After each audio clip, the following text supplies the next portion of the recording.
My journey as a Superman fan started with a tattered red cape blowing in the wind.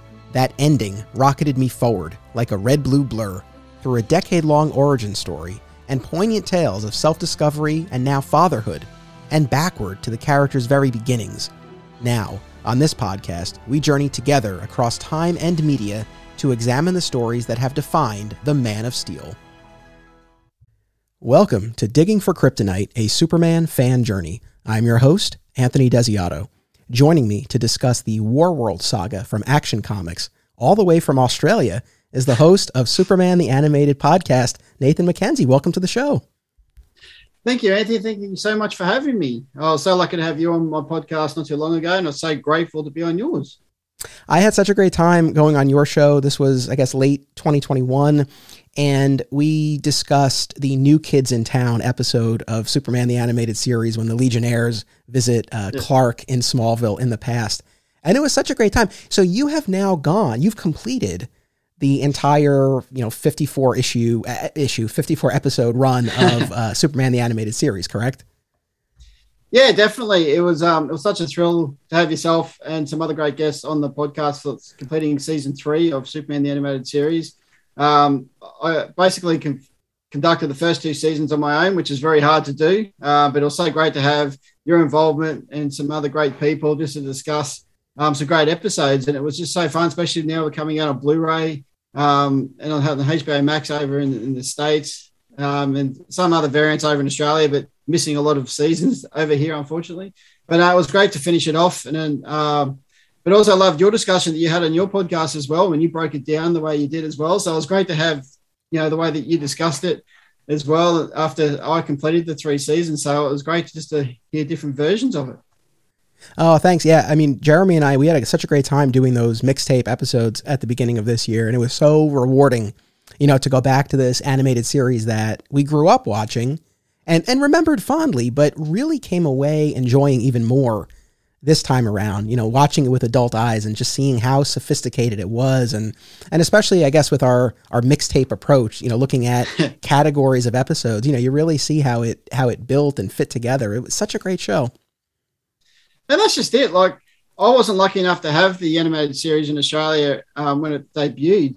And I actually found it probably, it was around 2006, I think, when everything started coming out, when Superman Returns came out and had all these DVDs like Lois and Clark came out. Superboy season 1 came out here in Australia, and that's the only actual DVD that we got was season 1 here. And that's when I actually remembering back, I think I talked about it on my podcast, I actually remember watching Justice League first before Superman the Animated Podcast. And the best thing I love about the series is that, and if everyone loves Justice and Justice League Unlimited, is the fact that you need to watch Superman the Animated Series to understand a lot of the episodes of Justice League Unlimited, especially leading into Cadmus and the like. So, and that's what I love about it. I love continuity, as we'll discuss in the comic books we're going to discuss today. And I'm just all for it. Yeah, for sure. And so you finished the main series and now you're moving on to the animated movies. Is that correct? Yes, that's correct. And as we discussed prior to starting this episode, I've just started a new job and a new role. So I've taken it back the podcast at this point in time until I get my head around my new position. And yeah, definitely, I've just started the movies. Spoke about Brainiac Attacks, which was interesting to say the least. I can't remember if you've seen the movie recently. I can't remember if you discussed on your podcast, but that was definitely a hard act to swallow. I remember watching it the first time many years ago, and then talking about just recently, and yeah, that was very hard, especially after watching the series in full, and then watching that, it was a bit hard. But if you actually watch it in its own entirety of what it is, you appreciate it of what it is. But unfortunately, if you love the series as much as I do, it's a hard act to follow. And then just finished Superman Doomsday, which was actually the first DCAU movie, and then hopefully more to come in the coming weeks. Very cool. Well, I hope that people will check out your podcast, Superman the Animated Podcast, available on all major podcast platforms. Yes? Oh, yeah, definitely. Thank you and thanks for the shout out. Very cool. No, of course, I encourage people to check it out. Again, the approach that we utilized here was different, but you went episode by episode, so a lot of great conversations for people to check out. It's funny with the Brainiac Attacks, right? That's the title? Yeah. Yes, I've not watched it purposely. I've think about horrible things, but at some point, I'm sure I will get to it, especially the later we get into this podcast series, you know, sooner or later, I feel like I'm going to have to, but I will go in with some trepidation for sure. It's definitely hard it's definitely hard at watching it because the aesthetics and the animation style is just like it's just come out of the series. And then when you watch it, then you listen to Lex and you just go, this is not Clancy Brown. This is not the Superman that I know, especially when you got some of the voice actors like Tim Daly, Dana Delaney returns, and then you've got this different voice actor voicing Lex. It's just very hard act to swallow. But like you said, if you just watch it for what it is and try to enjoy it that way, but yeah, it's definitely hard after loving the series as much as we all do. Well, I'll keep that in mind, you know, if and when I get there. But a good segue here, I thought of Superman the Animated Series and you and your podcast in reading the Warworld Saga, and in particular. And we talked about this when we did our mixtapes. In the series finale of Superman the Animated Series, that 2-part legacy story, just as a quick refresher for people, Superman journeys to Apokolips and beats Darkseid and throws his beaten body down to the people of Apokolips and says to them, he's all yours. Do with him what you will, expecting that the people will rejoice in their newfound freedom, that their enslaver is now defeated. And there's this beat, right? And I know you know this very well, but there's this beat where, it looks like they might, but instead they all run to Darkseid. They care for Darkseid. And we, the audience, and Superman, of course, realize just how brainwashed and subjugated these people have been, and how it's not as easy as just punching Darkseid out, that there's really this more of a spiritual battle to be waged. And that's not one that Superman's going to engage in at that point in time, but it definitely registers with him. And having revisited Superman the Animated Series fairly recently, I had that in my head. And so as I'm reading this Warworld Saga in Action Comics, yes, of course, there's this physical threat and conflict to be overcome, but it's ultimately more of a spiritual one. The people of Warworld need to be inspired. They need to cultivate this sense of hope. And that's really what Superman is struggling to accomplish in the story. So I thought so much of Superman the Animated Series and that moment in particular in reading these. Yeah, now that you say it like that, I can definitely appreciate where you're coming from, and you're 100% correct. Yeah, and it's still very emotional to watch that scene in Legacy after Superman takes Darkseid down, and just to see his followers pick him up and take him away, and just especially what Darkseid says at the end. It's very moving. It doesn't matter what Superman does; like he feels like he's freeing the slaves, in retrospect. But in the end, they need someone there, and it's a godlike figure, and that's the reason why they're there with him, and that's what we see in this storyline as well. So, yeah, I can definitely understand why, you see the two similarities, especially with Mongol, and yeah, it's very, dark and it's hard to take sometimes. Actually, even reading it, and the artwork was amazing. Yes, absolutely. So just to give everyone a clearer sense of what we're talking about. So this is the currently running storyline in Action Comics. And I will say I had a little bit of reluctance about doing this episode because, and I know you listen to the show, which I so appreciate. And for our regular audience, most of the episodes that I've done, almost all of them, they're always about comic book storylines or TV seasons or movies that have already happened. And so we can sort of take a look at them in their entirety and sort of fit them into this larger, longer view of the Superman mythology. And that's sort of the guiding principle behind the show for me in terms of what we cover and when we cover it and everything. So, and there are plenty of shows that cover new releases and things like that. And that's great. So I never necessarily felt the need to do it.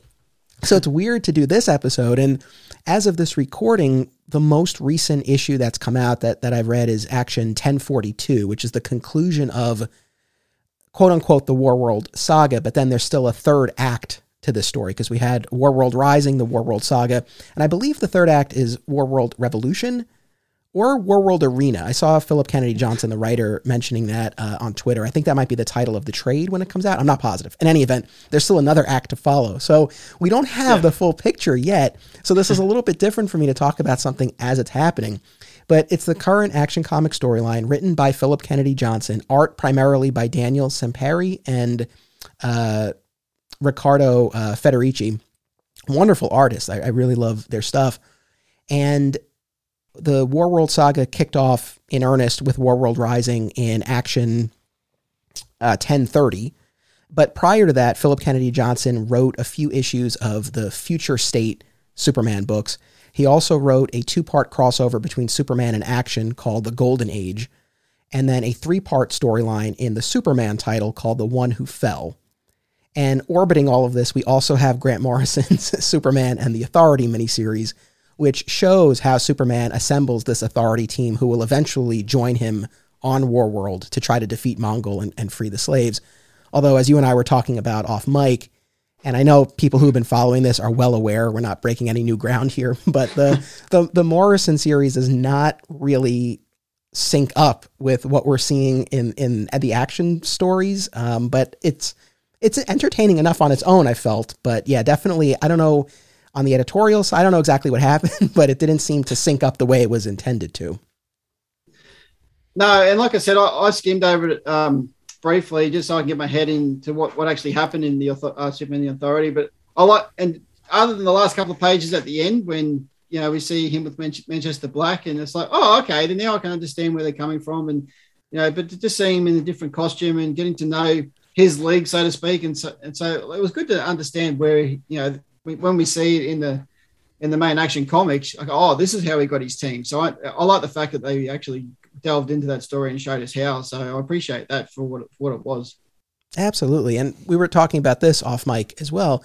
But in terms of your background as a comic reader, obviously you have this huge fandom of the animated series, and you've been covering that on your show. I know when I reached out to you about doing this episode, you said you hadn't been following the Warworld story, but you would be interested in doing it for the show, which is awesome. But so what is your background sort of as on the comic book side as a reader?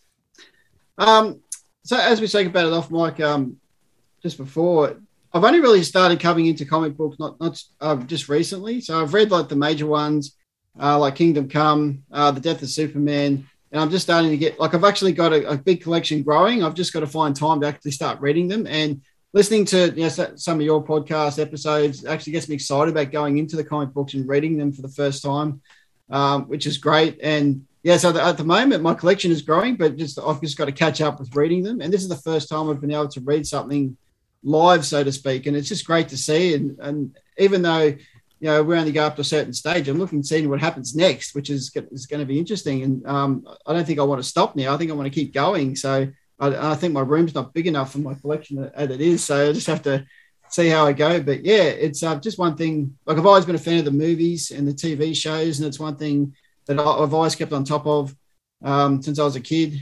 Superman the movie, I grew up with that. I actually grew up watching Superman 2 and Superman 4 as a kid. So that's where my love for Superman came from, and then it just grew from there. But yeah, the comics are something new, but something I want to keep growing and endeavoring to just keep reading as much as I can.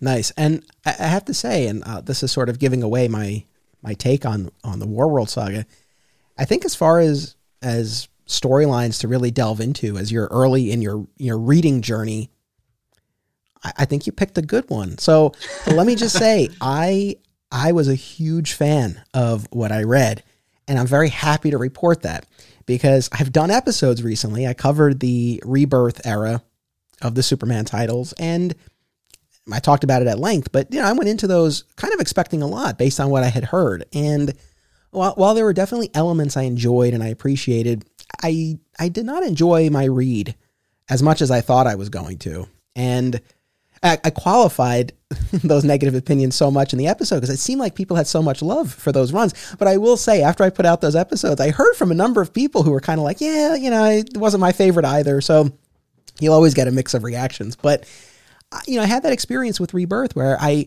went in really expecting to like it a lot, and I didn't. And then the episode that people heard last week, you have not heard yet because of when we're recording this, but people have heard my episode on the Bendis era, which I was not a fan of either for the most part. That one was not as much of a surprise based on everything I had heard, but there too. But so it just sort of created this effect where for the past few years worth of Superman stories, I wasn't enjoying them to the extent that I would want to. And I've heard nothing but amazing things about the Phillip Kennedy Johnson run on Action Comics. And more often than not, that sometimes can create, an expectation that can't be met. So I went into this wanting to like it, hoping to like it, but feeling a little nervous. And part of me was like, well, if I don't like this, then what is it? Do I just not like modern Superman comics? So I was a little nervous, but man, I enjoyed these so much.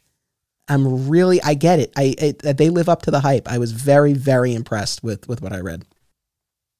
Yeah, I was too. And, going back to the animated series, especially Justice League and Justice League Unlimited, that's when my introduction to Mongol first came about. And just the first introduction, I'm pretty sure it's season 1 of Justice League when, Superman goes to Warworld. And that was my first take on that. And even those 2 episodes were so powerful. And then we see, Mongol return, and for the man who has everything in Justice League Unlimited. And, it almost brings a tear to my eye to this day watching that. And I'm, both grown men, and it's just one of those things. And just watching this story, I'm reading this story, and it was just so powerful from the get-go. And when I read the first, 1030, I apologize if I'm pronouncing incorrectly. I don't know what the terminology is with pronouncing Action Comics.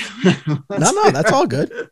When I finished the first book, I was just on edge. I just couldn't wait. I'm so grateful for the fact that I could just read one after the other. I don't know if I could wait for the next book to come out. And I had so much fun, especially with the leading comics as well, with the the One Who Fell, and just finding out, and that only in the main storyline there was only a snippet of what we needed to find out, but even that was fantastic. And like I said, the artwork was what hit me from the start, and I couldn't put the book down.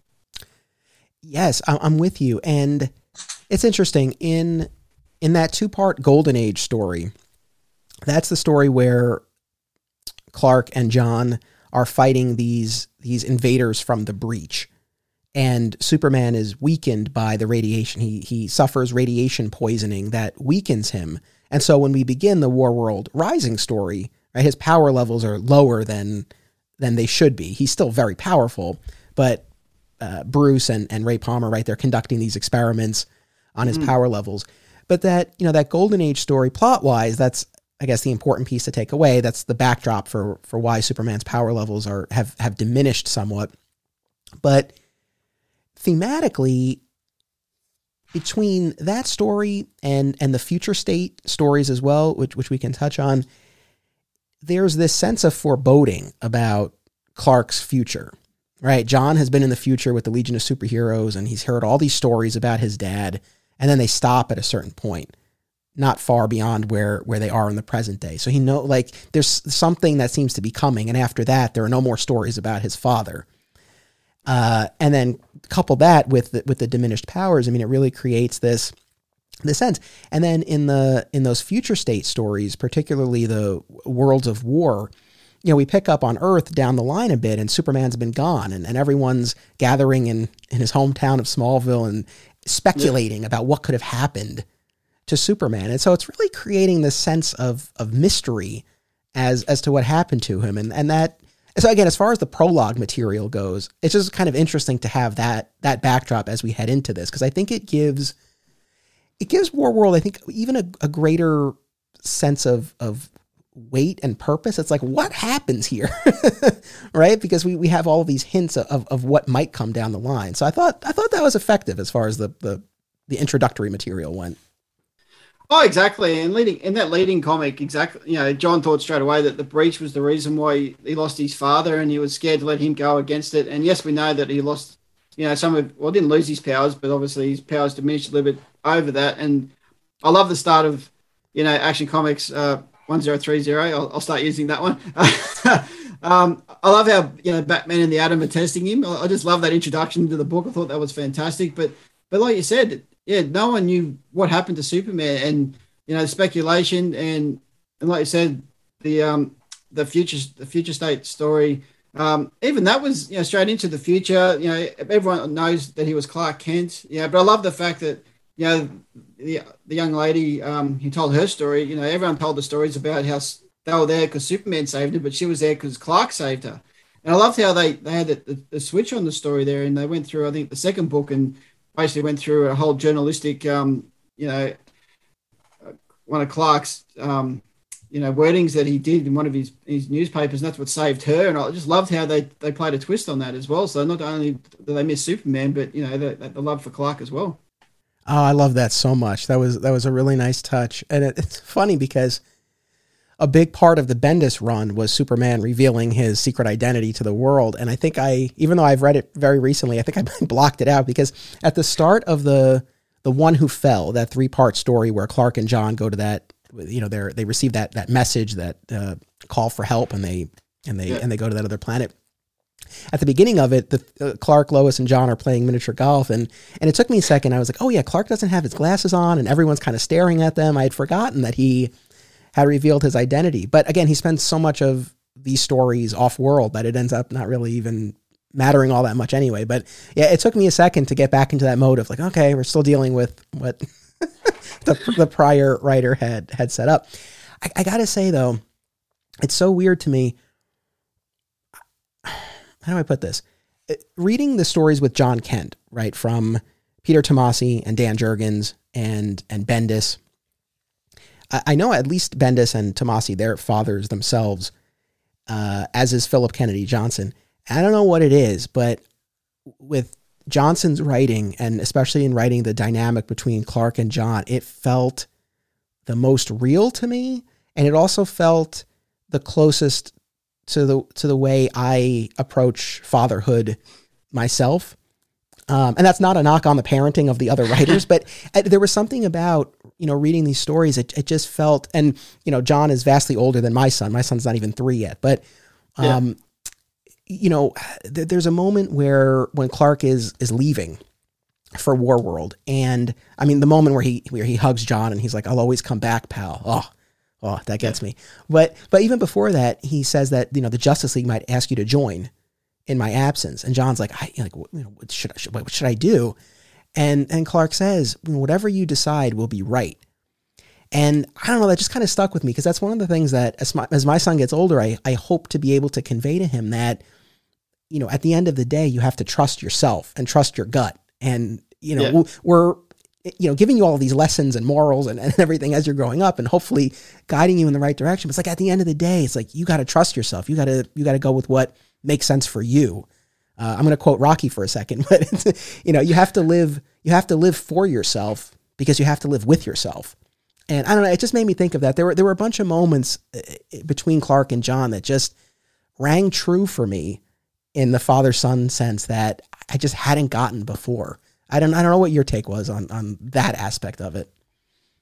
No, well, it's funny. Like, I only recently have I started to realize, John in the comics, and obviously with Superman and Lois as well, with the two sons there. And, years ago, seeing Superman with the son and, with Superboy, and Superboy's had so many different iterations over the years. It's been a young Clark Kent, then it's been a clone of Connor, and all that sort of stuff. So see, like, the young Superboy now of John Kent, it's taken me a while to get my head around it, but hearing everyone's love for the stories coming out now, especially this one with John as well, I think it was beautiful. Leading into the prelude with the Golden Age and the One Who Fell, just the love they have with each other. John loves his father. He doesn't want anything to happen to him. The most powerful being on the planet, but he still feels.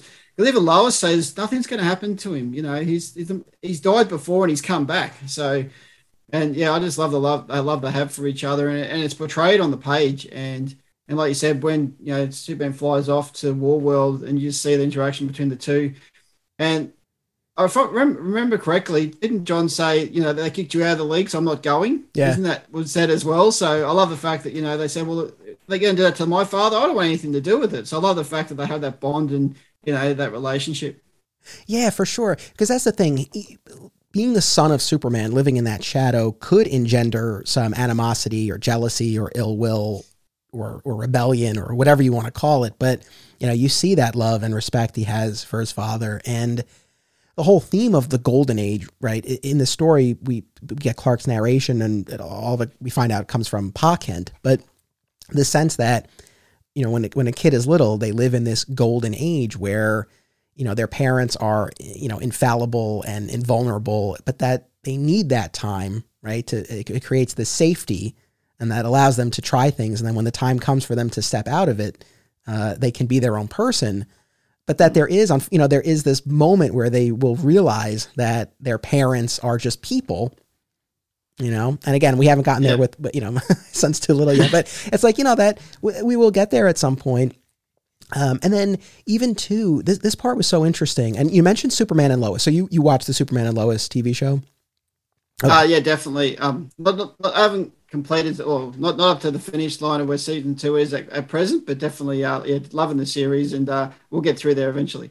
Gotcha. I mean, I'll keep this very general. So as we're recording this, season 2 still has a few episodes left, and I'm going to do a big episode on season 2 when it's all done. But a lot to say. But yeah. There were definitely a number of parallels, but in particular, and this kind of ties into like the most recent episode of Superman and Lois. So I'll keep this general, but in these comic stories, and then also in most recent episodes of Superman and Lois, Superman has to trust his superpowered son to help in a way that I'm sure is very daunting. And that really comes through on screen and in the page. And I think about when my son is older, not in a superpowered setting, but this idea of, we see ourselves as the protector, right? And so to recognize and accept a situation where, maybe you can't protect them the way that you want to, or they have to protect you, being able to allow that,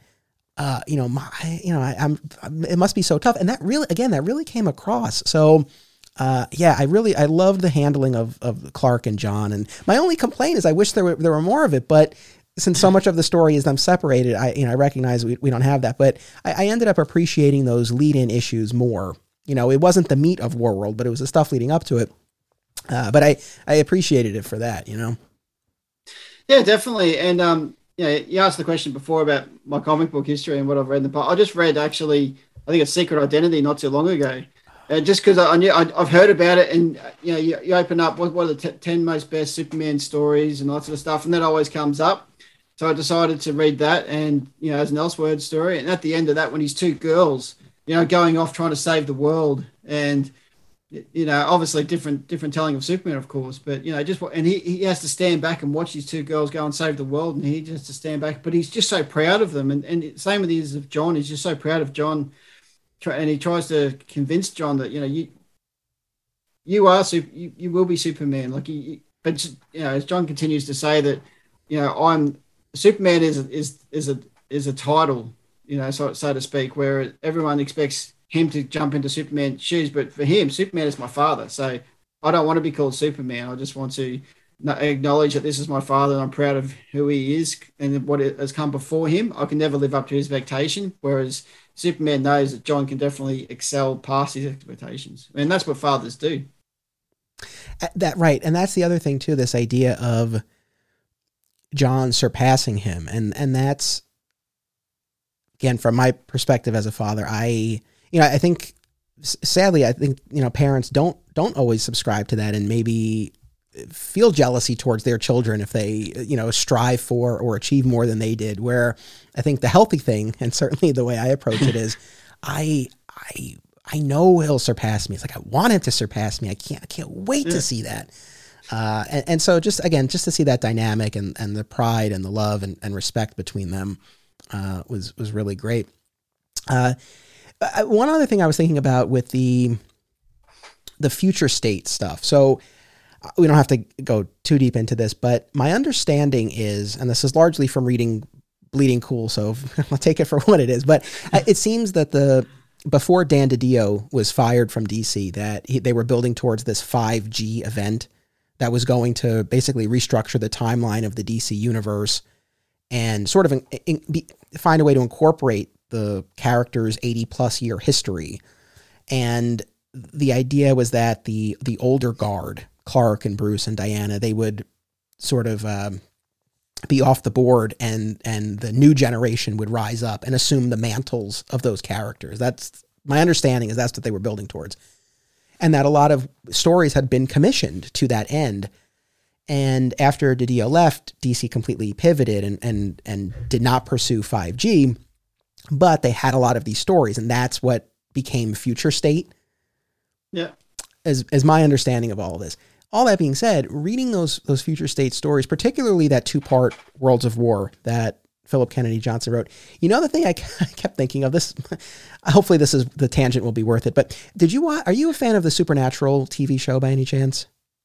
I've never actually seen it, but I know a lot of people such as yourself. I think and Tyler, Patrick as well from Kryptonite. I know a lot of people love that show, but I love to hear your take on it. Yes, I know Tyler is a big fan. He and I have spoken about that, and we might even do some podcasting about that at some point. But the show ran for 15 years, and the series finale was about a year ago. Again, I'm not going to spoil anything, even though it's been a year, but I won't spoil anything. But I was let down by the series finale. I actually thought the penultimate episode would have worked way better for a series ender, but that is what it is.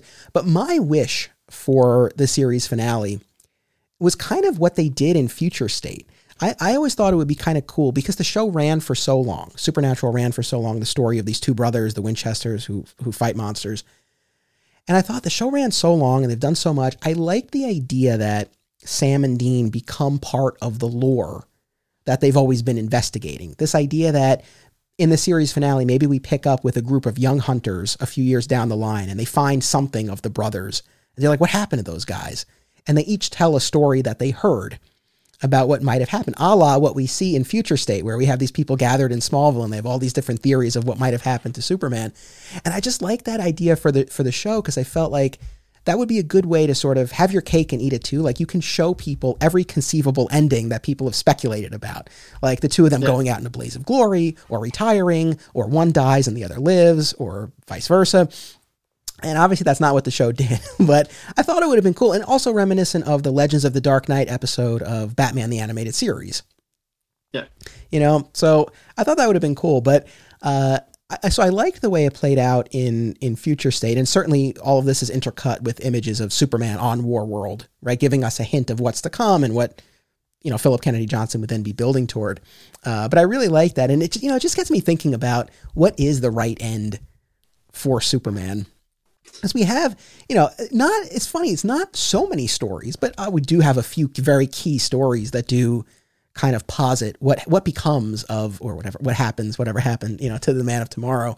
Do you have in your head canon, do you have an ideal ending for the character of Superman that you think works well?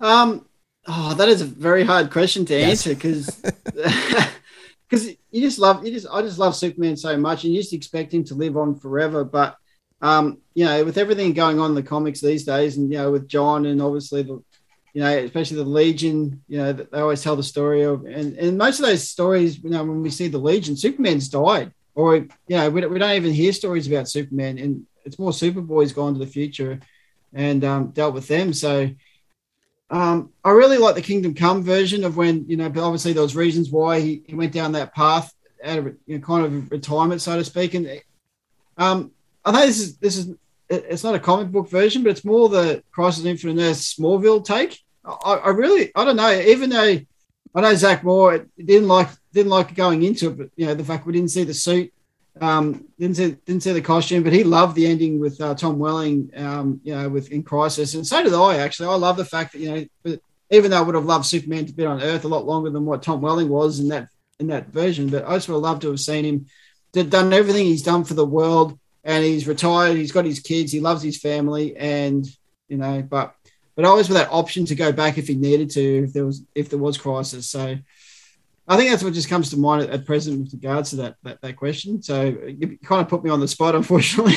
No, I apologize. I don't have a good answer either. I think I love whatever happened to the Man of Tomorrow as a conclusion to the pre-Crisis Superman. I think it really pays off a lot of the themes and plot points and questions that anyone reading during that era would have. You get to see all of the things that had always been delayed or deferred. And so I think for that version, it works well. For the character generally, I don't know.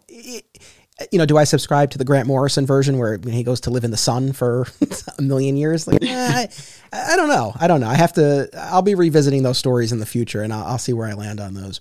Let's take a quick commercial break, and then we will continue. We'll be right back. Acme Comics is a locally owned and operated full-service comic book store in Greensboro, North Carolina, for people of all ages and walks of life.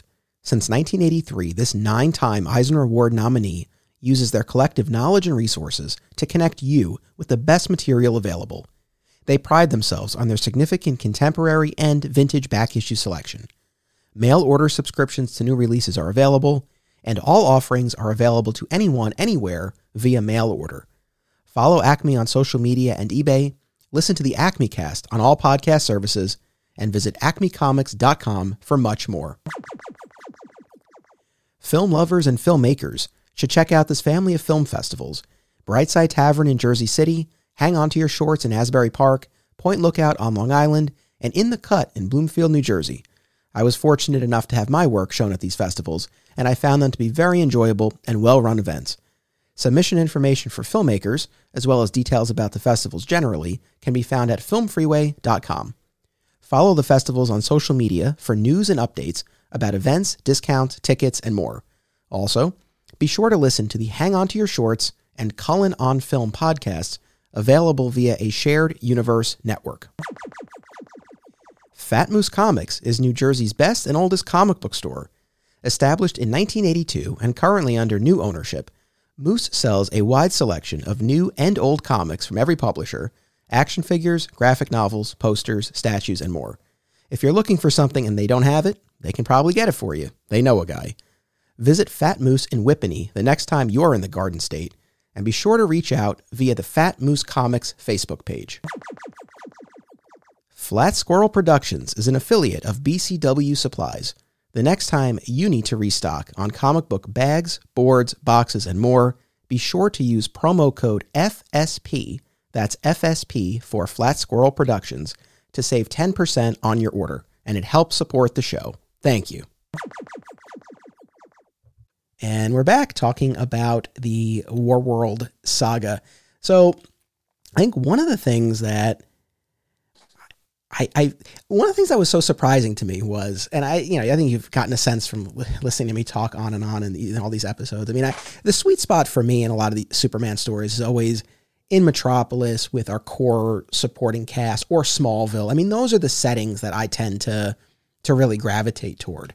So the fact that I enjoyed this story where he's off-world as much as I did really speaks volumes, I think, about the strength of the story. And one of the things that I thought was, like, it's just these stories I feel are very focused, smart, and mature. Like, those were the things I kept thinking as I was reading this. And in particular, what I so valued was in looking at Mongol and how he treats the people of Warworld. I felt this story did a really good job of showing and not just telling. And I thought that it was very sophisticated and nuanced in terms of the way he is psychologically dominating and subjugating these people. The whole idea of the chains, the fact that they have, these iron cuffs, and every time they win in battle, they get another link added to it so that they have more freedom of movement, but also that they get stronger because they're used to carrying this weight. Like that whole angle. I think that was created for this. I'm not sure if that was utilized in other stories before, but man, I thought that was very effective. I was going to ask you the same question. Whether this is the first time they've used that, and just to the part where they've got the like, we think they're Kryptonians that land on Earth when we see that at the end of the first book, and even then when she's got the chains, just don't take the chains. And even reading the book, I'm going, why? What's this big deal with the chains? But when you have an understanding of the story, and then when we go back in the annual as well, you can just see the younger versions of the Warworld, or War Zools, or whatever you want to call them. They've got them, and they're just starting off, and they've just got one pieces here and there, and yeah, it's a very telling of the story, and that's why, and it started at such a young age as well, and that's why they have their love for Mongol, and it's hard as a reader actually, and watching Superman go through trying to free these people when they don't want to be freed, because they've just been told this nonsense, so to speak, at such a young age, that this is the way it is. And it's even heartbreaking when I can't remember which book it was, but when the brother and sister go in front, face Mongol and say basically, "Oh, we love you, blah blah blah. Oh, by the way, kill your brother and kill your sister." Luckily, Superman stopped it in time, but even then, and they say afterwards, Mongol was right, and that's hard to take. It is, and that's the thing that, like I was saying, I think is just so fascinating about this is that it's, yes, Superman's powers are diminished, and yes, he takes a beating in these stories, and he's so worn down. You know who he looked like to me? And speaking of the visuals of this, you know, he gets the white walls, the gray temples. It sounds like a weird comparison, but every Christmas Eve I watch It's a Wonderful Life. It's one of my favorite movies, and later in the movie, when George Bailey is a little bit older and kind of disheveled, and he's going through, you know, his terrible day, right? That kind of like messed hair and the white walls, like that's what Clark looked like to me in a lot of these stories. It was a weird connection to make, but I was like, man, he reminds me of George Bailey. Yeah, and because you just finished talking about Kingdom Come, that's when my mind went straight away with the hair, and also Ome from Fantastic Four, and I can't remember his name. That's how. Reed. You'll obviously remember. Yeah, Reed Richards. Yeah, that's where my head went straight away. And but I love the story at the start when, I don't know if we're going to talk about the authority when he brings to Warworld. With we know that Superman's obviously lost some of his powers, but how Manchester Black and Enchantress have actually basically enchanted us into visualizing that he's actually more powerful on Earth, but they've actually gone behind the scenes and made him look more powerful, and that's when we see him straight away when he gets the grey hair straight away when he gets on Warworld, and Mongol knows all this. Just the fact that just goes to show that he's got eyes and ears everywhere. Yeah, for sure. And even going back to the beginning of this, I know, we've been touching on the Warworld Rising part of this, but, we begin with this refugee ship, right, coming to Earth and being pursued by the Warzoons. And, Superman finds these refugees who he comes to believe are members of this ancient Kryptonian colony that had left Krypton. I don't know how you're supposed to pronounce it, the Philesians? That sounds good. I'll go with that. But, which that is its own interesting piece. Generally speaking, and I know we've talked about this on the show, it's like how many Kryptonians should be out there. I tend to err on the side of less is more. But I think for purposes of the story, I get it. And they're not, they are still Kryptonian, but they were this, this ancient sect that left. And there's even a question at one point if their cellular structure is even the same after all this time. So, I can get on board with that. Another piece of unfinished Bendis business, we talk about how all the Kandorians are dead at the start of the story. And that goes back to what Bendis did with Rogol Zar, which, again, I think another questionable choice, but in any event, that was last week's episode. but I think that does, introducing potential Kryptonians right after all the Kandorians have died. I think that definitely, works to sort of, heighten the tension and the stakes of it. And I love, throughout all of these stories, but especially when Superman first comes across these refugees, just the kindness. It's the kindness, it's the compassion, the reassuring word. We see that time and again in these stories and others, but it just speaks always, I think, to where his greatest strength lies. And I think this is one of the other big picture things that I wanted to say about this story that I think works is that, and this is not the first time that he's been in a compromised state on Warworld. Last year on the podcast, I covered the Superman exile story from the late 80s, early 90s after, he had exiled himself from Earth and was having some psychological trauma and ended up on Warworld. So, we've been down this road to an extent before, but, this was definitely a big flip because here he's being proactive, right? He wasn't like he got trapped on Warworld. He went there, right? He kind of picked this fight, but justifiably. But I think what's so interesting about these stories, and this one in particular, is that when he doesn't have the powers to rely on, whether it's the radiation poisoning or the red solar forges that they're using to power Warworld, whatever it is, it's like when you strip all of that away, it's like what's left, but it's the spirit. I feel like this is just a very spiritual story, the spirit of Superman and the spirit that he's trying to awaken in all of these people. And so I feel like Warworld is a great setting for a story because it just strips away everything else. And it's like, well, what's left? It's still the hero.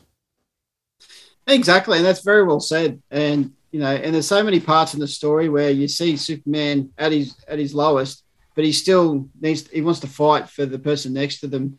He wants to save them. Like even I think it's Midnighter running around trying to, you know, destroy certain parts of Warworld, and Superman keeps saying, "No, don't, because you're going to kill lots of people, and they don't deserve to die." But the one thing that got me at the start of the book was, John was the one was more skeptical of these Philasians that are arriving, with obviously everything happened to Kandor, as you mentioned. And, John's going, this, it's almost like Mongol knows that this has happened and this is going to, but as you said, Clark's he's been this person from day one. He's always going to, feel for the person next to him. He always look for the best in them. Sometimes he gets found out, and in this storyline, we're obviously showing that they're sent here to do something for Mongol, but then even they turn, and she, protects those that she's with, and that was from Clark. Clark actually brought that on her. She almost had, she was almost about to kill Lois, and that was a really touching scene watching that. And what took me was actually when she took out Paul Keelix. Like, that the poor Keelix got taken.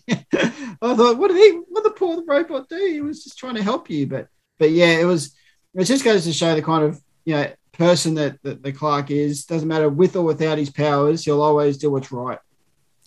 Yeah. And going back to what you were saying about how, this is all set in motion by Mongol, right? He's sending these refugees here to take out the people closest to Superman and to provoke Superman.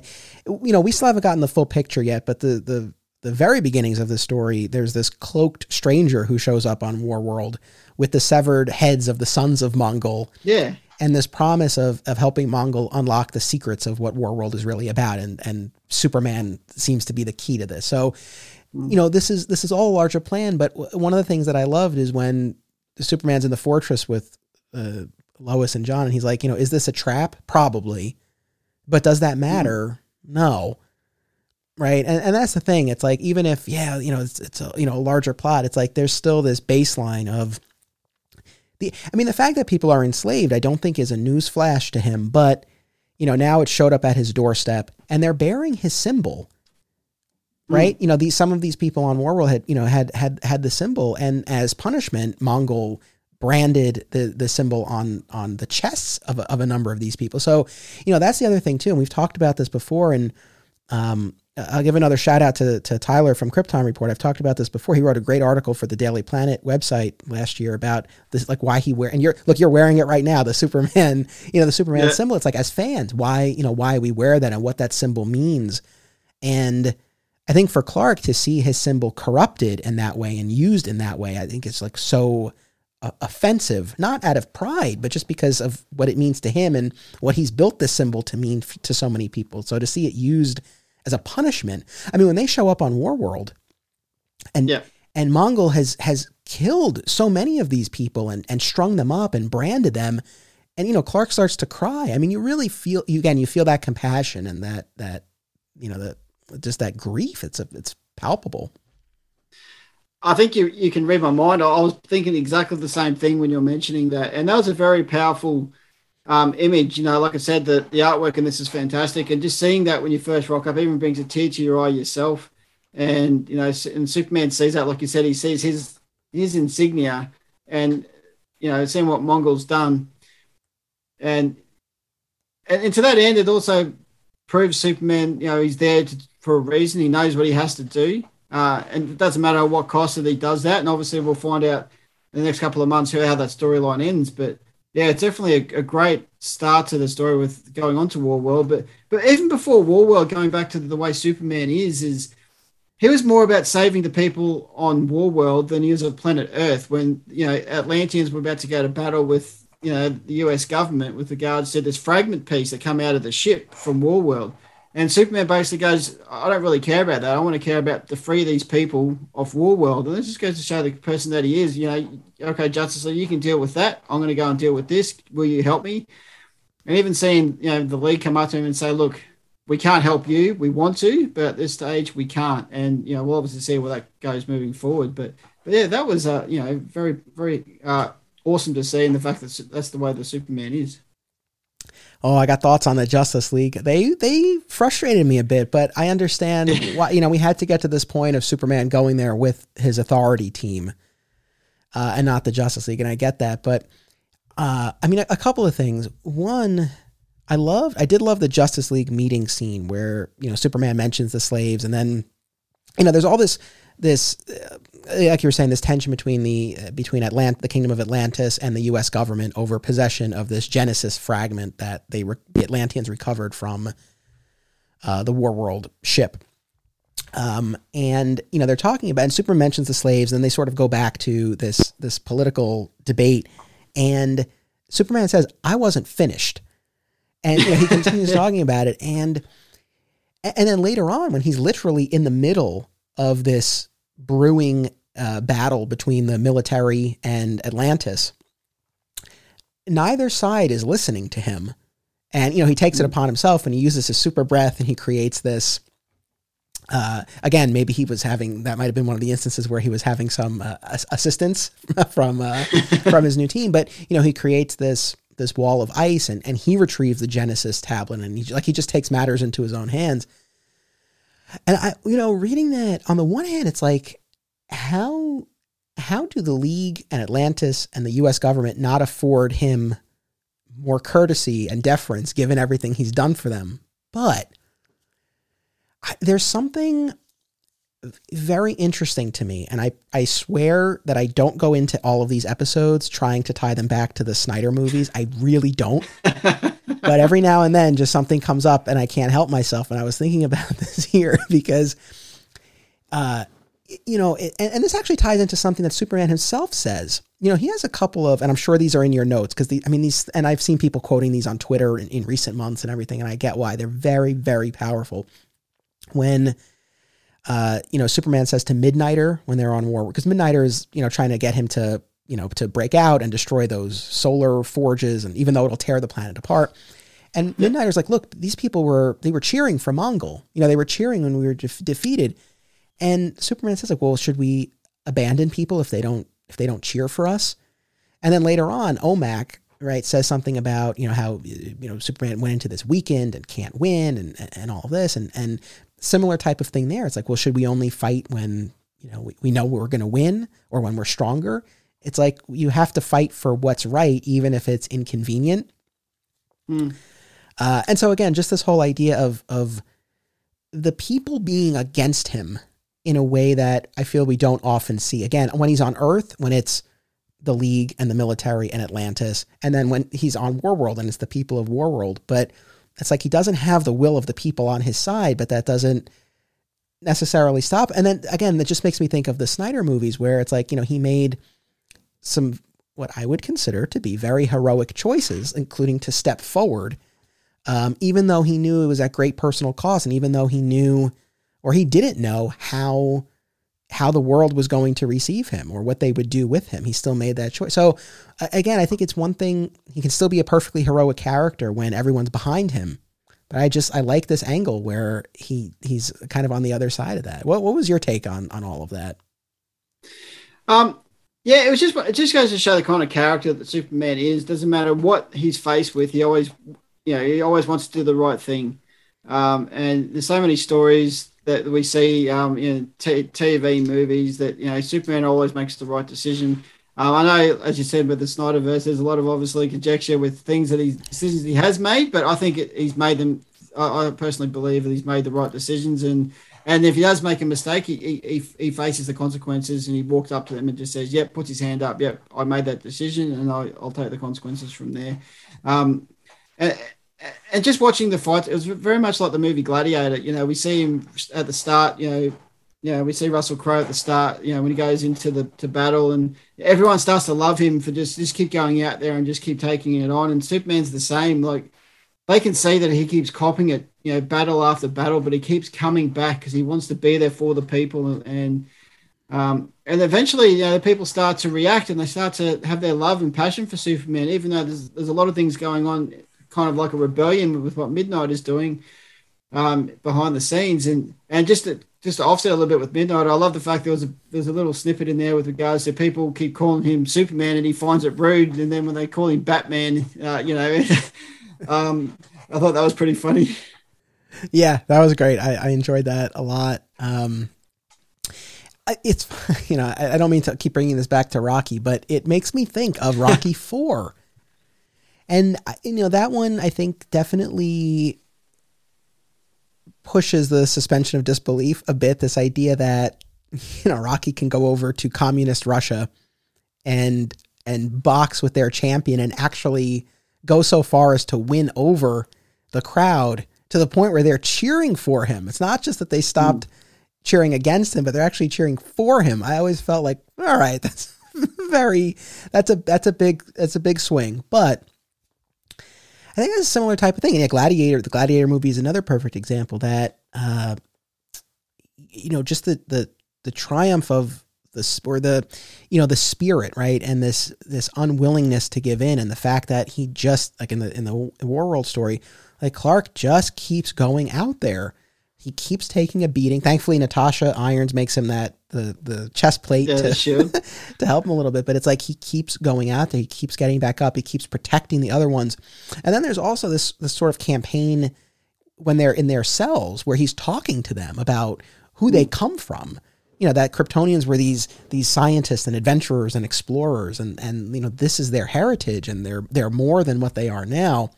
So, you do have that piece of it too. But yeah, I mean, I think you're right. And I think it's what he's showing rather than telling, but what he's showing when he goes out into that arena time after time and not bloodying his sword, right? There's that whole bit too about the unblooded sword. And he says that they call him that to put him down, but he takes it as a badge of honor, as a compliment, which again feels very in keeping for the character. And that's just it. And he'll just keep fighting. And that's what you want from your heroes. You want them to keep fighting no matter what. And that's why we love the character so much. And that's why we'll continue to talk about him in years to come. And, it's just so heartbreaking. Like, I know you spoke about Superman Return not too long ago in the scene where, Superman lands on New Krypton and, full planet of Kryptonite. And we just see the battle he takes from the thugs. And it's almost in retrospect to that, Superman's lost his powers and he just keeps taking the beating, but he'll just keep moving forward and keep doing what he needs to look after the person next to him. If that means him taking his own life to save the person next to him, that's the love of the character that we have. Yes. I mean, and again, it's not like with these beatings, and he gets speared in one of the early issues. It's brutal. Yeah. But to your point, I think one of the lines, one of the exchanges that has stood out to so many people, and I'm on this bandwagon, is when, Midnighter is trying to convince Clark to leave with him, right? To enact this plan to destroy those solar forges, the red solar radiation that's powering the planet. And Superman refuses. And Midnighter's like, well, are these people's lives worth more to you than ours? This team that you brought here, that we followed you, that you made us these promises? And he's like, no, they're not worth more, but they're not worth less. It's like all of this life is just so precious to him. And that's the other thing too, going back to, when he sees all those bodies strung up when they arrive, I think, the tear forms, obviously just the loss of life, but I think also whenever he's confronted with that level of atrocity, it's like, I think something for Clark just doesn't even compute. It's like, how could someone do something like this? But yeah, I mean, so yeah, there's a lot of great moments in this. Oh, exactly. And it's, it's probably no similarities, but going back to, Superman the movie, all these things I can do, all these powers, but I couldn't even save them. It's even in that respect, like he can't be everywhere. Superman would love to be everywhere on Earth to save everybody when they need help, but he understands that that's not the case. But when he sees this level of destruction, especially with death, and like you said, and just the fact that how can somebody do this just for, and basically it was just for show, just to show how powerful Mongol was, and when Superman arrives, just to see this. And like I said, was that to anger Superman more? But Mongol knowing that he'd lost a lot of his strength and a lot of his powers. And then when we see that first fight scene between the two, And like you said, he gets stabbed through the chest. It's almost, Batman versus Superman, obviously without the kryptonite spear. It's just reminiscent of that. And yeah, he definitely just takes a beating, but he just keeps getting back up.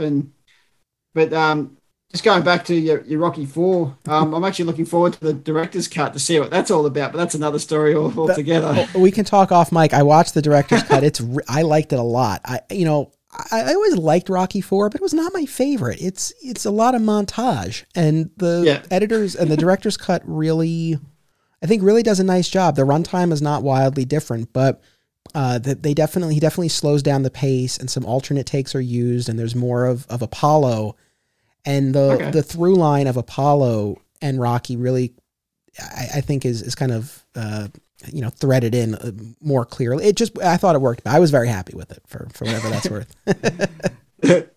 Yeah, and we'll talk about it off mic because we can go for probably another couple of hours talking about Rocky as well. Yeah, but no, look, I mean, it's interesting again just to see these parallels and what thoughts it sparks when we're reading these stories. I'll say that again. One of the things that I really like about this was that Clark was. And I keep saying Clark, and in a couple of the issues we have his war journals that we're seeing, right? That he's keeping. And I like that he's doing this, right? He's a reporter at heart, and so the fact that he's chronicling everything I thought was great. And he introduces himself as Clark Kent, and he's the son of farmers and of scientists. I like that he's honoring both worlds. But in the subsequent issue, it's like my name is ... It's like Clark Kent. It's like he hasn't heard that name in so long. He's trying to hold on to that humanity. But I love that he was proactive in this. I mean, there's an element of being reactive, right? It did start with these refugees showing up on Earth, in fairness. But, Clark could have let this go, right? Once the threat had abated. I mean, it's not a shock to him that Mongol's out there or that Mongol has enslaved people. So the refugees, it definitely brings it to his doorstep, brings it to the forefront, but he could let it go. His powers are diminishing. The League won't go with him. I mean, there are plenty of reasons to just sort of let this go. But he really takes it upon himself. And I don't feel like we see a lot of stories like that. More often than not, it's like someone shows up to fight him or something like that. And we go from there, and that's fine. But I like this idea of, it's like, no, like I know this is happening out there, and I'm going to do something about it. Yeah, it's like I'm taking the fight to you. And it's something that like he's very much used to. Something's arrived on Earth, the death of Superman, Doomsday's arrived on Earth. I must go and face him and fight him. And it happens a lot of Superman stories. The movies, for example, TV shows, you name it. Like I said, Superman and Lois is happening right now. With stuff that's happening there. And it's good to see, like I said, him being proactive, the fact that I need to take the fight to them. And it's good to see that it's taking a different approach. One thing I want to ask you, I know we spoke about a little bit with regards to Superman and the Authority. What do you think of his team that he's taken with him? I'm looking at the players that he's taken with him, and is that all that was left, or it was a tough one to swallow. Yeah.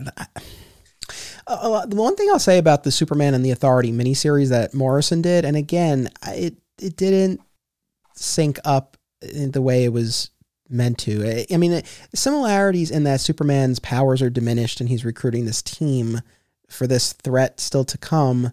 But, he's in that Kingdom Come-esque outfit with the Kingdom Come symbol. And, we don't get that while he's on Earth in the main run. In any event, it is what it is. There was also, I didn't include this on our reading list because I'll be honest, I didn't realize it existed. But there's a Batman Superman Authority special. Yeah, I saw that. Yeah. Right, because they have that little editor's note about that in one of the issues. So I guess that's the more in continuity explanation for how he puts the team together. It's going to come out on the app very shortly after we record this, so I'll read it then. Do you have the app in Australia, or that is not available? The DC Infinite. No, it's funny. We have the app, but we can't download anything because it's in Australia. So gotcha. Yeah. No, I was going to. I'm sorry. No. Please go ahead. No, it's just frustrating in Australia. Like, obviously, I love my country, but no HBO Max and even the app and stuff like that. We just feel like we're so far behind everybody else when it comes to a lot of things, and it's frustrating. But well, we do what we do and we go from there. Yeah. No, look, I mean, my heart goes out to you. I've expressed plenty of frustrations on the show about, there's so much material, specifically Silver and Bronze Age comic book material when it comes to Superman and Superboy that are not available. And that's not available in print or digitally, and either on the app or to buy. It really frustrates me as a podcaster, but also just, I feel like there's a sense of responsibility that DC bears as the custodian of this material and this history, this icon of a character. And I feel like more should be available in any event. Going back to Superman and the Authority, one thing I'll say just as a side note, I read a lot of Grant Morrison, and this was I felt like they played it very straight here. Morrison's ideas are usually like a lot weirder and more out there. And I felt like this was I enjoyed it, but I felt like it was just more straightforward and streamlined and linear than their stuff usually is, for whatever that's worth. As far as the team though, the hardest one to swallow was Manchester Black. It was very hard for me to get on board with the idea of Manchester Black. I mean, I've read almost all of the Manchester Black and Elite stories, and given what an antagonist he has been to Superman, that one was tough. And in fairness, I don't know exactly what, in terms of, from the New 52 to Rebirth, I don't know what continuity we're exactly dealing with here, and if his history has been revised at all, but that one was kind of like, really? This guy? But otherwise, I'm enjoying the way that they're being used in the main run. I didn't really have any attachment to any of those characters, I guess, other than Natasha Irons. As a big Steel fan. So I was glad that she's there. But yeah, I don't really have a strong opinion about those characters per se. What about you? No, I was the same. And like I said, not being, not heavily devoured myself into a lot of comic book reading. Even a couple of those names I'm looking at going, I need to Google them and find out more about that character. I love seeing Nat as Steel. But I like the fact that, going into Superman and the Authority, they spoke about, because I was looking at it going, where is John Henry Irons? But I love the fact that we go there and we see Lois has gone to John Henry Irons because he's got the fragment. And I thought, oh, great. Okay, so John is part of this story. I love it. He's not dead. Because obviously I haven't read into the previous versions of Action Comics. But my first introduction to Manchester Black was the animated movie, Superman versus the Elite. And I always found that, I know a lot of people find a lot of the DCAU movies hard to swallow sometimes because there's not obviously a true representation of the comics. But the thing I loved about that movie was the ending with regards to, the fact that I think you spoke about in Kingdom Come as well, as the fact that the people, they want justice, but also they don't like the fact that the people who are doing all the killing are coming back out of prison and killing again. So they like the fact that these people are taking him down, and that's what Manchester Black does. And we see the end of that animated movie, the fact that Superman just lets them all do what they need to do. He pretends to die. And the people can see that, it's not going to be the ending to what you like. And you see how dark Superman can go if he needs to go down that path where, killing is available for me, and this is what will happen if you can see that. But I love the fact that he showed the people that you don't need to kill to save the world, and I love how the fact that was shown. Yeah, and that is one aspect with his Authority team that I am on board with. Like I said, I don't know that Manchester Black might be a bridge too far, but generally speaking, this idea of taking someone who has historically been an antagonist and trying to show them a different path and trying to give them an opportunity to redeem themselves. I like when Clark makes choices like that, because I feel like you don't always, other characters aren't equipped for that, or other characters, it wouldn't have the same effect. When one of my guests and we talked about the Joe Kelly run on Action Comics at the end of last year, and there was an issue called The Choice after Our Worlds at War that we talked about, where Superman extends his hand in friendship to like 3 or 4 enemies throughout the course of the story, and most turn their back on him, but one of them accepts. And it's so powerful, just the fact that he's even willing to do that, and how that's received. In terms of the concept, I'm on board with it. The Manchester Black thing, a little tough. But speaking of continuity, I don't even know exactly what version of Mongol we're dealing with. I came up with obviously the Reign of the Superman version, and then I went back and I read that Exile storyline where Superman ends up on Warworld and has to fight his way out. And I had, of course, read the Bronze Age for the Man Who Has Everything. And I just through Wikipedia, I read that that Mongol from the early 90s and Reign of the Supermen, he would go on to fight Kyle Rayner. Shortly after Kyle Rayner became Green Lantern, he would later battle Wally West as the Flash.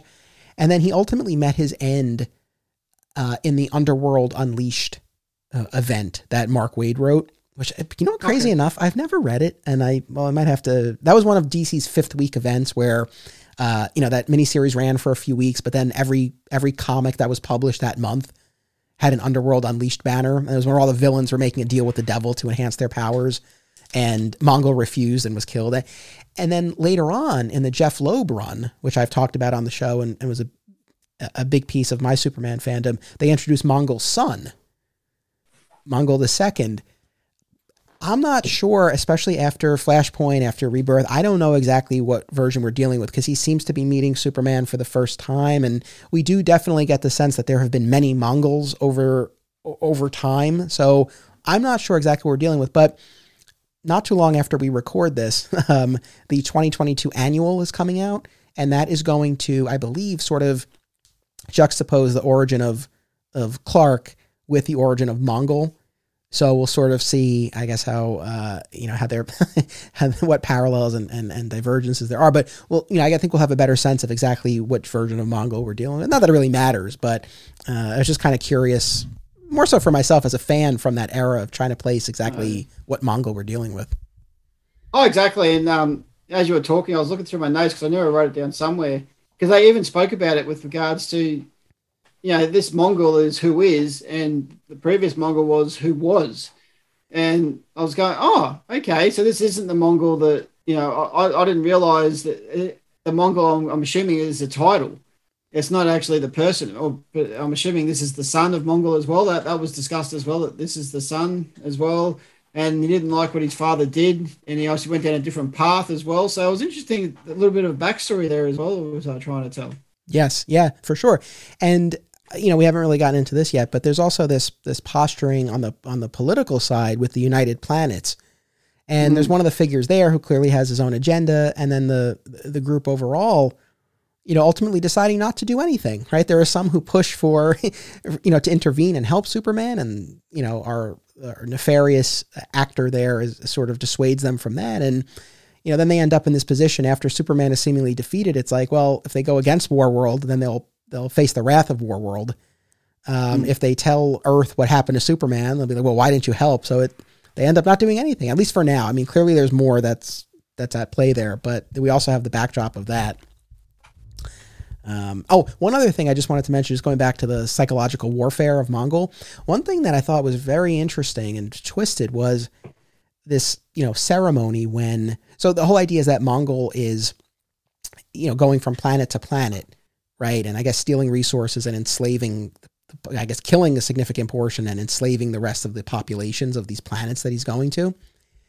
And the idea that when the last member of a species dies off and that species becomes extinct, that there's this sort of ceremony on Warworld. But those attending have very different views, right? The Warzoons are looking at it as a moment of triumph. They've caused the extinction of another species, like they've won.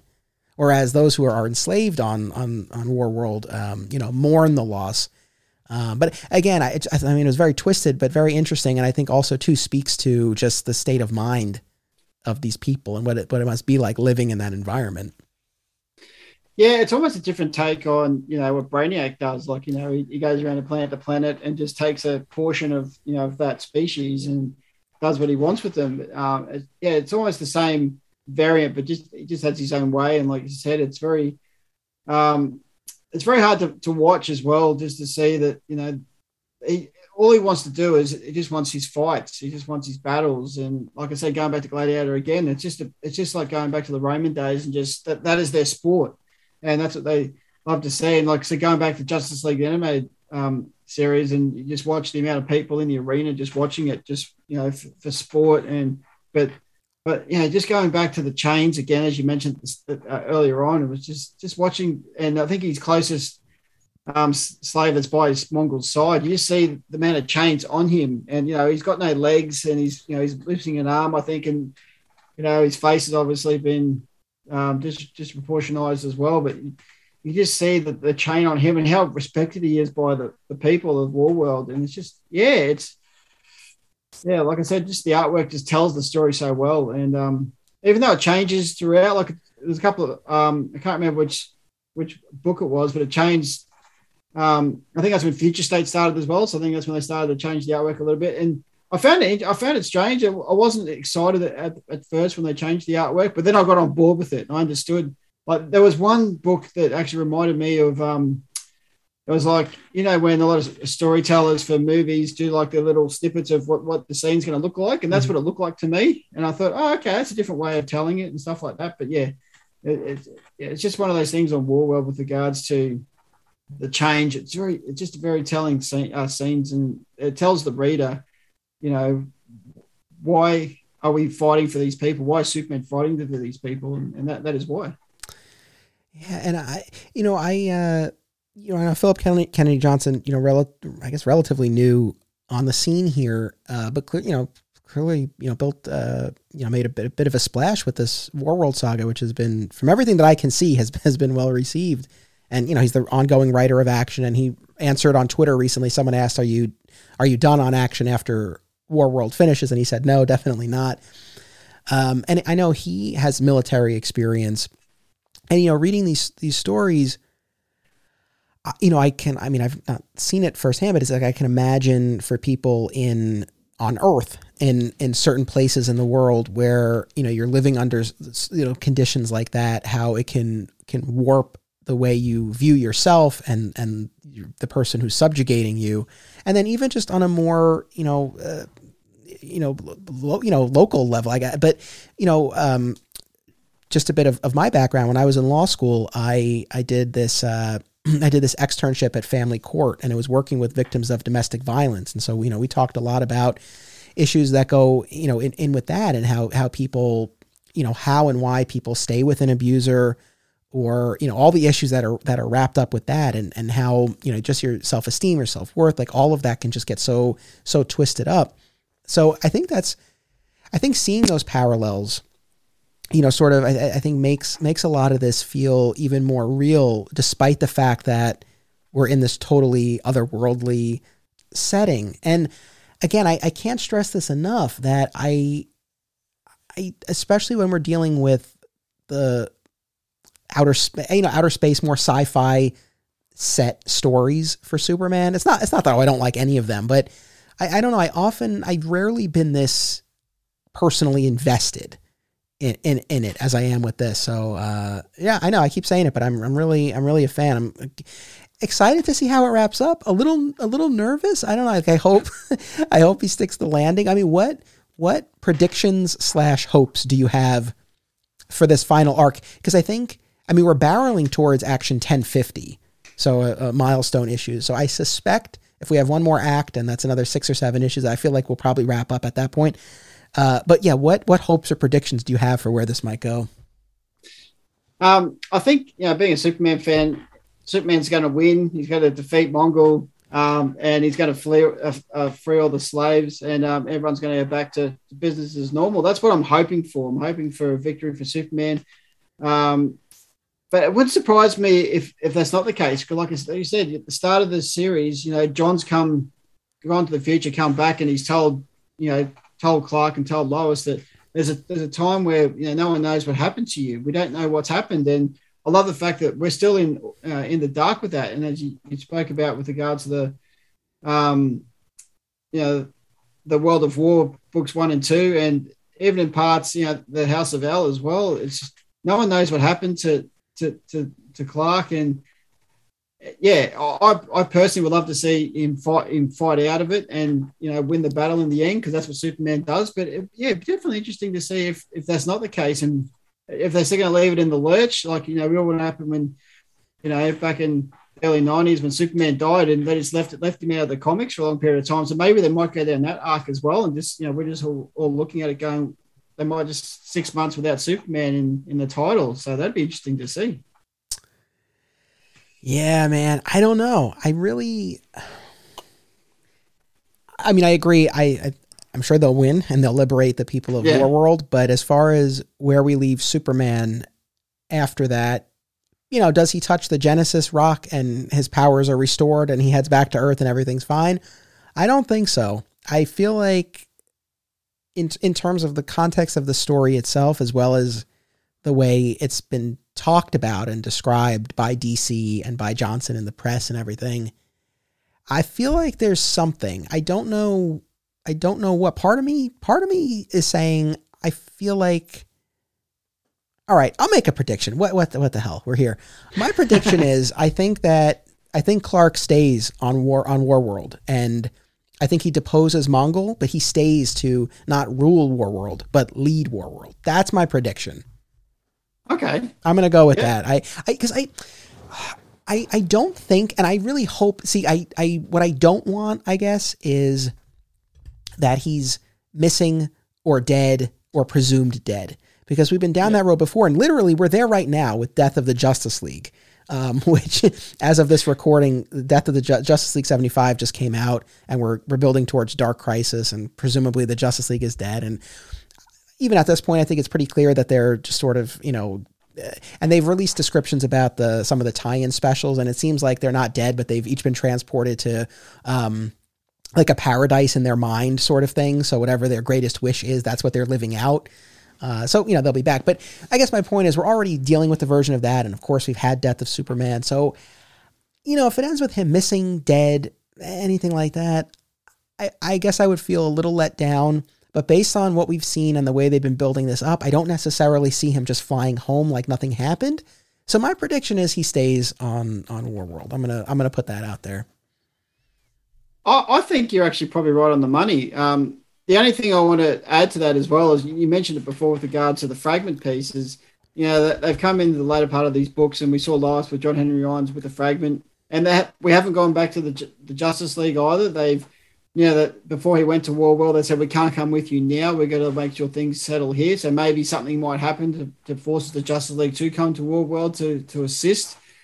The United Planets, as we mentioned before, maybe they've realised that now we have to step in. We need to do something to assist, Superman with regards to this. So there's so many different options that can happen. But I like your way of thinking with regards to it's definitely thinking outside of the box with what you said. But going back to the Mongol side of things, where did I write it? I'll come back to that. I'll find it and come back to you. No, all good. But I think, how do I put this? I don't think the story needs a big twist at the end, like Superman dies or is missing. I really think this has been so strong, and I feel like this book will be one of those, because I always go back to my experience working at a comic book shop, and, someone coming in and asking about, what Superman book should I read? And, whether it was an existing customer who had just never tried Superman or someone who was new to comics. And, those, in my experience, didn't happen all the time, but sometimes, people would come in and be like, what should I read? And as I've always said on the show, there are those certain ones. You can give someone For All Seasons, you give someone All-Star Superman, Birthright. There are definitely those books out there, but especially when it comes to the ongoing runs, the ongoing series, I don't always feel like there's as much that, you can really hand someone and be like, here. And whether because they're not collected or they're too many volumes or they don't hold up or like whatever the case may be. I mean, there's a lot that I've enjoyed, but when we're really trying to boil it down to something that it's like, look here, this is a relatively contained piece that, will give you a good sense of this character. I really feel like this is one of those ones, whether it's 3 trades or whatever, combined edition they end up putting out. It's like, it really so far has taken the character on a really cool and interesting journey. And that's different than what we've seen in a lot of books. So again, I don't know that we need something so crazy for the end. I hope it ends well. I'm going to be optimistic since I've liked what I've read so much so far, but yeah, we shall see. And like you said, when I first started reading these books after finishing the first one, I just couldn't wait to read the second one. It was just one of those things that left you on edge. It made you want to keep reading, and now they're up to where we're at. I want to continue reading to see where it finishes, and that's what you want about not just comic books, but books in general. Is you want to be able to keep lifting the next page. You want that excitement to see what happens next. But just finding what I was reading, trying to find before with regards to Mongol itself. So the people of Warworld have been taught that Mongol is not their slaver, but their hero. Kindness makes one weak and vulnerable, and is therefore cruelty. Cruelty makes on hard, protecting them from further hurt, and is therefore kindness. So they've just rearranged the words to make it sound like Mongol is their savior, and that's the way that it's been thrown at them, and you understand why the people love Mongol. And you brought it up at the start of the episode with, Legacy of Superman the Animated Series, why, the people love Darkseid. And we have to understand, there's obviously, and you mentioned before about people staying with certain people, for certain reasons. We're not always going to know the reasons why, but once we actually hear those sort of stories and have an understanding, it's like, okay, I get it. I completely get it. But then Superman has to go to another level and he, like you said, he did that in the cages. He was talking to the people and explaining to them, this is who you are. This is your background. These are the people that you are. You need to care for the person next to you, and care for your brother. And and that was hard to see. Like I said before, with the brother and Mongol saying, "Well, I want you to kill them," and like I had to kill my brother. And it's very hard to see, but you understand as a viewer or as a reader. Why it's come to that. Yeah, absolutely. No, I love that quote that you read. That did stand out to me as well. And Mongol has so totally inverted the basic value system of these people. And so, it really is an uphill battle for Clark, and he's waging it, with his blood and sweat in the arena, but really by that spirit that can't be conquered, that he'll keep getting back up. He'll keep going out there. He'll keep protecting them. He'll keep telling them who they are and what he's there to do. But yeah, it's definitely a challenge. But by the end of the arc that we've just finished, he seems to have gained some ground, and he was able to get a hold of that orphan box. I love the orphan box. We've had a mother box, of course. We've had father box here and there, but I like you have the orphan box. So between getting a hold of that and now starting to sort of rouse some spirit in some of the people on Warworld. It's like we're gearing up for, again, the next phase of this.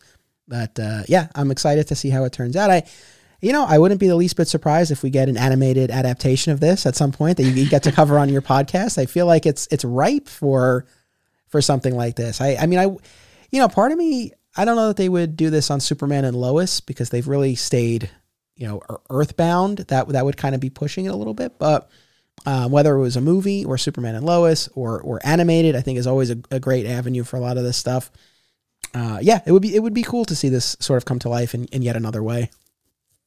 Yeah, I agree. And talking of the way you can tell the story, like I think I was talking to Tyler not too long ago, and he's actually got a vision of actually I think a movie series or a TV series where Warworld would be that series. Because everyone would love to see Mongol on the live action. And I think it'd be awesome. Like you watch this on the big screen. I think this is something that we've never seen before. I think this would be awesome as a movie or as a trilogy.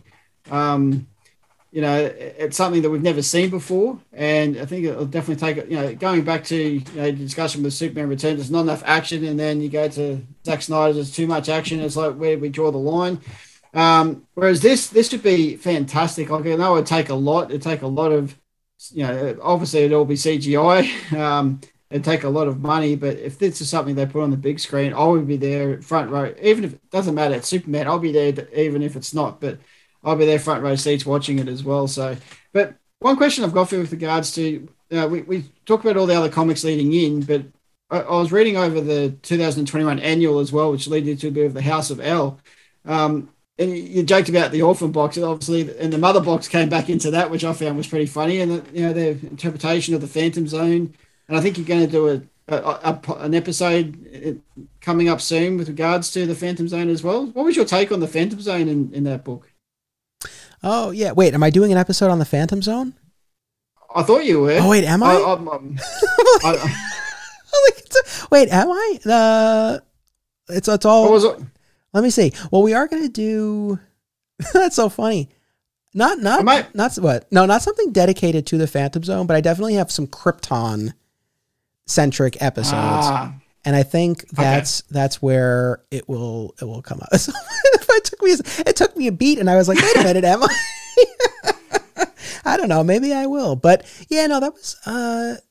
I mean, the most interesting thing to me, I guess, about that annual, even more so than because I guess the whole idea in that with the Phantom Zone was that the zone is the mental projection of an actual being. Yeah. Which I don't know, I could sort of take or leave, but interesting. But what really I thought was really grabbed my attention was the fact that Henshaw was in there, and that they eventually let him go. Yeah. And that Supergirl or Superwoman at this point in the future is like, I don't think Clark intended to, for him to be in there this long. So I'm never a fan of letting Henshaw go. I feel like he really needs to pay for Coast City always. Even in the Rebirth run, I talked about this. There's this great bit where Superman creates this impenetrable room in the fortress, and puts Cyborg, retrieves Cyborg Superman from the Phantom Zone and puts him in this room and, gives him these crystals that allow him to relive his best memories. And it was very sweet and humane. But like I said at the time, it's like, I don't know if you were going to give this gift to someone. I don't know that it's Hank Henshaw, but that's just my Old Testament, fury coming down. I don't know. But yeah, that kind of stood out to me about that one, I think, more than anything. But did you like that version of the Phantom Zone? I just thought it was a different take. Like, we haven't seen too many versions of it. We've seen, Supergirl's take on it. We've seen Smallville's take on it. Going back to Superman the movie, just see him in that prism. Our minds going, what's going on in there? Obviously Krypton. I'm like you. I've only seen season 1. I haven't seen season 2, so I want to get to that understanding as well. But yeah, I just thought it was a different take. Same with Superman, the animated series. Like, we don't see the Phantom Zone itself, but we see the Phantom Zone projector, and we see, them flying around in there. So, it's just interesting to see everyone's different interpretation of what the Phantom Zone represents to them, I suppose. Yeah, and that I know we have touched on the show. I've half jokingly said that, especially in live action depictions, I sometimes wonder if it's worth it to show us the Phantom Zone, because I don't know that it always necessarily lives up to what your imagination builds it up to be. Because normally it ends up being the desert or a cave or something. But I have heard great things about the Krypton show and how that handled it. And we're getting there. We'll get there by the end of the year. I'm looking forward to it. It's on the list. Almost anything, except a full-on Phantom Zone episode. But, I don't know. You got me thinking about that. You never know. I actually have, where is it? I'm actually looking on my shelf. I have the Tales from the Phantom Zone trade paperback that DC put out. So, and I just today, it's even over my show. You might even be able to see it on the chair behind me. I picked up the Tales of the Super Pets trade paperback. Awesome. Because it had a bunch of Krypto and Streaky the Super Cat and Ace the Bat Hound stories. But the Krypto stories in particular, like I said, there's a lot of Silver and Bronze Age stuff that's just not available. So I figured, this is a good way to get it. Actually, speaking of Krypto, I love the part when the Superman's about to fly off to Warworld. Lois goes, "You just say goodbye to Krypto." I thought that was beautiful. Well, speaking of the farewells, he and Lois have quite the goodbye up in the air. Yep. Heyo. So, and that's the other thing too. I really loved the way the two of them were written. And Lois, when Lois defends the fortress from the Warzoons who show up, she really holds her own with that with that blaster that she has. And then when she goes to get the Genesis fragment from John Henry, again going back to just the parallels and the echoes of the Superman and Lois TV show. It's like, I love, it happens off screen, but I love that Clark would entrust that to John Henry. And that Lois knows that, even though they haven't spoken about it, but she knows that's who he would go to. And just that little interaction that we get between the two of them. I was a fan of that. Yeah, and so was I. Like I said initially, when I saw Nat, going to Warworld, my thought was, what happened to John Henry Irons? What happened to I didn't realize that he passed on the. Is that what happened in the comic books previously? Did he pass on the mantle to Nat? Is that what happened? Or? To be perfectly honest, I'm not positive exactly where John Henry is at this point in the story. I know that he was a player in the Rebirth era. I know he was a player in the Superwoman title, and he and Lana Lang had a romantic relationship, which is why I'm very intrigued to see where the Superman and Lois TV show might go. I think that could be interesting. But as far as I remember, he was still suiting up as Steel in those Rebirth comics. So okay. As far as what has transpired since, certainly not anything that I've seen like in the Bendis issues, or at least that I remember. So as far as I know, I think he maybe is still Steel, but he just sort of, this was a mission he deferred to Nat. Maybe we'll get a little more context in subsequent issues. Yeah, maybe. And like you said, with regards to Superman knowing the fact that John can go and do what he needs to do without having any fear of losing it. And John Henry Irons is the same. He is obviously trusts Superman with the life of his daughter to take her to Warworld, and we obviously see what she's like, on that planet and what she's doing. Like you said, when she made the shield, she's taken come under the wing of the blacksmith over there and all that sort of stuff. So I love the story arcs that are happening, and moving forward, I'm intrigued to see what happens. And I like your take on seeing what the ending is, and it'd be definitely interesting to see. The more we talk about it, the more I think I could very easily be wrong. We'll find out in a few months, but I don't know. I feel like we might get something like that, because I think, I don't know, especially given the writer's military background. Look, we've seen even in recent history, instances where, just because you quote unquote liberate a people or whatever, it's like there's a lot left to do, right? Yeah. So, I mean, it could be something as simple as he leaves the elite behind to run it. I mean, he comes home. I don't know. But part of me thinks like that could actually be a really interesting story, and one that we've really not seen before from Superman, where, now it's not just about beating the bad guy, but now these people need leadership. They need direction. They need a good guiding hand. I don't know. We'll see. Maybe we'll do do a little mini episode or something after it all wraps up. But look, like yourself, I mean, I have this on my pull list. I go to All Yeah Comics, and I get Action Comics now, and I plan to, read these as they're coming out, and I look forward to the conclusion. Was there anything else that you wanted to talk about that we didn't get to? No, I think we spoke about all the Lincoln comics. The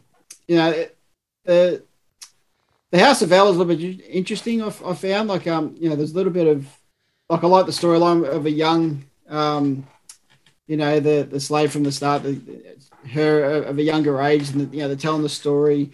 I just love the fact that when they started talking about Superman, that all of a sudden everyone started to get a bit, rash, and they started to, almost attack her and stuff. Well, we can't talk about that. It's all about Mongol, but then they sat down and started telling the story, and I did like how that gelled in with the main storyline and stuff like that. And it was interesting to see the House of L and all the different personnel, and it was just a different take, and I enjoyed it for what it was. Yeah, for sure. Yeah, I like that annual too. I'm more intrigued by this upcoming annual where we'll get to see more of the Mongol backstory. But yeah, no, I like that a lot as well. Well, my friend, I think that will do it. I really enjoy this.